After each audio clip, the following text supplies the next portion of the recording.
నేటి యూత్ అంటేనే నవ్వొస్తుంది.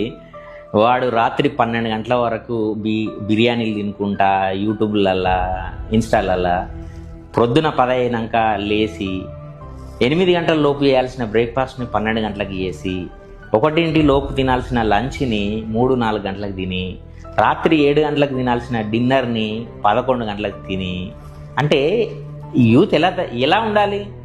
మార్నింగ్ లేవాలి, 4-5 కిలోమీటర్లు రన్నింగ్ చేయాలి, ఓ 30 డిప్స్ కొట్టాలి, ఓ 10-15 పుల్లప్స్ కొట్టాలి, సిటప్స్ ఒక 30 కొట్టాలి, బాడీ పెంచాలి, ఛాతీ చేయించి ఉండాలి. అరే ఒక 70-80 ఇంచుల ఛాతీతోని మంచిగా ఫస్ట్ క్లాస్ హీరో లెక్కగా నవ్వడాలి. కానీ ఇప్పుడు చూడండి ఎట్లా ఉన్నారో. సో యూత్ ఇప్పుడు ఈ అలవాట్లు ఉన్న యూత్ వల్ల ఈ సమాజానికి, దేశానికి, అసలు వాళ్ళ కన్న తల్లిదండ్రులకు కూడా ఎలాంటి ప్రయోజనం లేదు.